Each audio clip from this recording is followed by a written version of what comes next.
15 এপ্রিলের মধ্যে মাননীয় মুখ্যমন্ত্রী আমাদের এই যৌথ কর্মসূচির মধ্য দিয়ে যতগুলো প্ল্যাটফর্ম আমরা একত্রিত হয়েছি, প্রত্যেকটা মঞ্চের প্রতিনিধিদের সাথে বসে যদি সুষ্ঠু সমাধান না করেন তাহলে আমরা বৃহত্তর কর্মসূচি নেব। চাই মুখ্যমন্ত্রীর সাথে বসতে 7 দিনের মধ্যে যদি না দেন, না যোগাযোগ করেন, তাহলে আমরা কর্মসূচি সফল করবই। রাতারাতি চাকরি হারিয়ে দুশ্চিন্তায় প্রহর কাটছে চাকরিহারা শিক্ষকদের। এদিন চাকরিহারা শিক্ষকদের একাংশ দেখা করেছেন তৃণমূলের রাজ্য সম্পাদক কুণাল ঘোষের সঙ্গে। তবে এবার চাকরি বাতিল কাণ্ডে নবান্ন অভিযানের ডাক দিল একাংশ।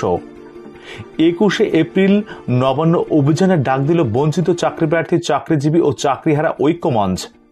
বঞ্চনা ও দুর্নীতির প্রতিবাদ এবং স্বচ্ছভাবে সরকারি সকল শূন্যপদ পূরণ ও বঞ্চিতদের সুনিশ্চিত চাকরির দাবি নবান্ন অভিযানের ডাক দেওয়া হয়েছে। ওই মঞ্চের তরফে সাংবাদিক বৈঠক করে বলা হয়, এখন রাজনীতি করার সময় নয়, আপনারা সবাই মিলে আসুন, হাতে হাত ধরে যে প্রশাসনিক জায়গায় মুখ্যমন্ত্রী বসে এই ধরনের অন্যায় অবিচার করে যাচ্ছেন, এখনই সেটা বন্ধ করতে হবে। আমরা যারা উপস্থিত হয়েছে মঞ্চের প্রত্যেক প্রতিনিধির নবান্নের সভাঘরে আমাদের বৈঠক করে এবং কোনো প্রতিশ্রুতি নয়, বাস্তবায়ন করতে হবে। কোনো চুনোপুটির সঙ্গে আমরা বৈঠক করব না। আমরা মুখ্যমন্ত্রীর সঙ্গে বৈঠক করে ভোটের আগে আমরা সমস্যার সমাধান চাইছি। ভোট যাবে আসবে, কিন্তু প্রতিশ্রুতি কোনো রকমভাবে বাস্তবায়ন হয়নি। বর্তমানে সবাই ধর্ম নিয়ে ব্যস্ত, তাই আমরা সকল ধর্মের মানুষকে বলছি, আমরা সবাই বঞ্চিত।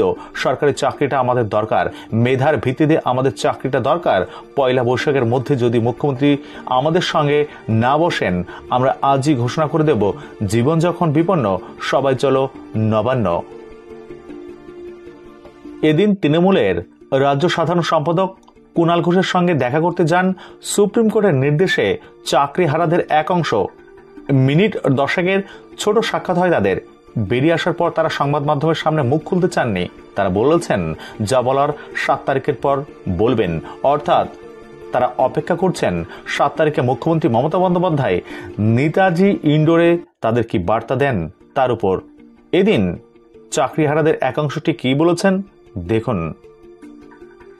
আমরা এই প্ল্যাটফর্মের মধ্য দিয়ে একটাই বার্তা মাননীয় মুখ্যমন্ত্রীর কাছে পৌঁছাতে চাইছি যে পয়লা বৈশাখ অর্থাৎ এই 15 এপ্রিলের মধ্যে মাননীয় মুখ্যমন্ত্রী আমাদের এই যৌথ কর্মসূচির মধ্য দিয়ে যতগুলো প্ল্যাটফর্ম আমরা একত্রিত হয়েছি, প্রত্যেকটা মঞ্চের প্রতিনিধিদের সাথে বসে যদি সুষ্ঠু সমাধান না করেন তাহলে আমরা বৃহত্তর কর্মসূচি নেব এবং সেই কর্মসূচির দিনক্ষণ আজকেই ঘোষণা করব।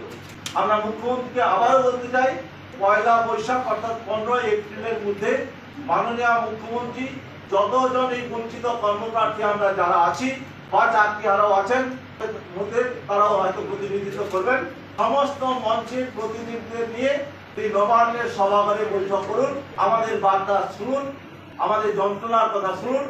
এই যতক্ষণ পর্যন্ত এই সুষ্ঠু সমাধান না হচ্ছে আমরা এই জায়গা থেকে পিছপা হব না। আমরা চাই মুখ্যমন্ত্রীর সাথে বসতে 7 দিনের মধ্যে যদি না দেন, না যোগাযোগ করেন, তাহলে আমরা কর্মসূচি সফল করবই।